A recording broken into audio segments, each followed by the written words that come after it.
আসসালামু আলাইকুম। আমন্ত্রণ বাংলাভিশন সংবাদে আপনাদের সাথে আছি জেবা রহমান। আবাসিক ও বাণিজ্যিক সব ভবনেই অগ্নি নিরোধক সিস্টেম বা ক্লিয়ারেন্স প্রতি বছর নবায়নের নির্দেশ দিয়েছেন প্রধানমন্ত্রী শেখ হাসিনা। সচিবালয়ে অনুষ্ঠিত মন্ত্রিসভার বৈঠকে এই নির্দেশ দেন তিনি। সোমবার মন্ত্রিসভার বৈঠকে প্রধানমন্ত্রী জানান, এতদিন শুধু শিল্প কারখানায় ফায়ার লাইসেন্স নবায়ন করা হতো, এটা সব ধরনের বিল্ডিংয়ের ক্ষেত্রে প্রয়োগের ব্যবস্থা নিতে হবে। অগ্নিঝুঁকি মোকাবেলায় বিল্ডিং কোড মেনে চলা, অগ্নি নির্বাপনে ফায়ার সার্ভিসের ছাড়পত্র নেওয়ার বিধান মেনে চলা, প্রতি বছর 2 থেকে 3 মাসে ফায়ার ড্রিল, পর্যাপ্ত জলাধার রাখা, ফায়ার এক্সিট নিশ্চিত করা সহ বেশ কিছু অনুশাসনও দিয়েছেন প্রধানমন্ত্রী শেখ হাসিনা। রাজধানীতে বহুতল ভবন তৈরি ও নিরাপত্তার ত্রুটি খুঁজতে মাঠে নেমেছে রাজুক। রাজধানীকে 8টি জোনে ভাগ করে সোমবার থেকে শুরু হয়েছে ঝুঁকিপূর্ণ ভবন খোঁজার অভিযান। ঝুঁকিপূর্ণ বহুতল ভবন চিহ্নিত করতে কাজ শুরু করেছে রাজধানী উন্নয়ন কর্তৃপক্ষের 24টি টিম। খুঁটিনাটি দেখে রিপোর্ট দেবেন তারা। এরপর শুরু হবে ব্যবস্থা নেওয়া। পরে ত্রুটিপূর্ণ ভবন ও মালিকদের ব্যাপারে গণমাধ্যমে তথ্য প্রকাশের কথা জানিয়েছেন রাজুক কর্মকর্তারা। এই অভিযানে ভবন মালিকদের বিরুদ্ধে অসহযোগিতার অভিযোগ রয়েছে রাজুক কর্মকর্তাদের।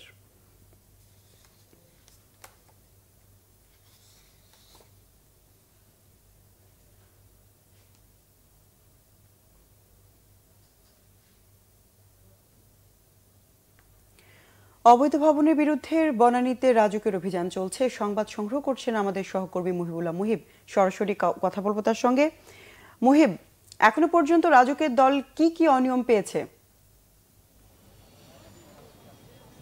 হ্যাঁ জেবা, আমি এই মুহূর্তে আছি বনানীর কামাল আতাতুর্ক এভিনিউয়ে। আপনি জানেন যে কয়েকদিন আগে যে সড়কটিতে FR টাওয়ারে যে অগ্নিকাণ্ডের ঘটনা ঘটে 25 জন নিহত হওয়ার ঘটনা ঘটেছিল, তার আশেপাশের বিল্ডিংগুলিতে এই মুহূর্তে রাজুক অভিযান পরিচালনা করছে। রাজুক জোন 4-এর পক্ষ থেকে একটি টিম এখানে এসেছে।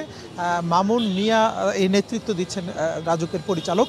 এই মুহূর্তে আমি যে বিল্ডিংটির সামনে দাঁড়িয়ে আছি, এই বিল্ডিংটি ভিতরে রাজুকের সফুরা টাওয়ারে রাজুকের কর্মকর্তারা ঢুকেছিলেন। তারা যেটি বলেছেন যে এখানে আশেপাশের যতগুলো বিল্ডিংই তারা ঢুকেছেন, প্রত্যেকটি বিল্ডিংই তারা নকশা বহির্ভূতভাবে তারা এই বিল্ডিংগুলি বানিয়েছেন এবং বেশিরভাগ ক্ষেত্রেই দেখা যাচ্ছে যে প্রত্যেকটা বিল্ডিংয়ের এসি এবং সাইনবোর্ড সবগুলি কিন্তু ফুটপাতের উপরে চলে এসেছে। সেই বিষয়গুলো রাজুক কর্মকর্তা আমাদেরকে জানিয়েছেন এবং আমরা বিল্ডিংয়ের মালিক যারা, তাদের সঙ্গে আমরা কথা বলেছি। তারা যেটি বলেছেন যে 1996 সালের যে রাজুকের নীতিমালা এবং বিল্ডিং কোড যেটি ছিল, সেই কোডগুলো মান্য করেই তারা বিল্ডিং বানিয়েছেন। তবে নতুন আইনে হয়তো সেটি ব্যত্যয় হয়েছে।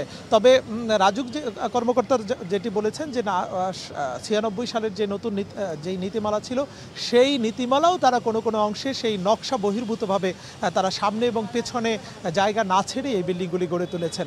তো এখনও অভিযান চলছে। অভিযান শেষে চূড়ান্ত ব্রিফিংয়ে রাজুক কর্মকর্তারা পুরোপুরি অনিয়মগুলির কথা ব্যাখ্যা করবেন। এই ছিল যেবা আমার কাছে রাজুকের অভিযানের সর্বশেষ তথ্য। মুহিব, ধন্যবাদ আপনাকে।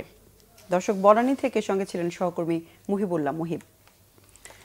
বিশেষ মেডিকেল বোর্ডের পরামর্শে বিএনপি চেয়ারপারসন বেগম খালেদা জিয়াকে চিকিৎসার জন্য কারাগার থেকে বঙ্গবন্ধু শেখ মুজিব মেডিকেল বিশ্ববিদ্যালয়ে নেওয়া হয়েছে। প্রাথমিক পরীক্ষা শেষে তাকে সেখানে ভর্তি করা হয়েছে।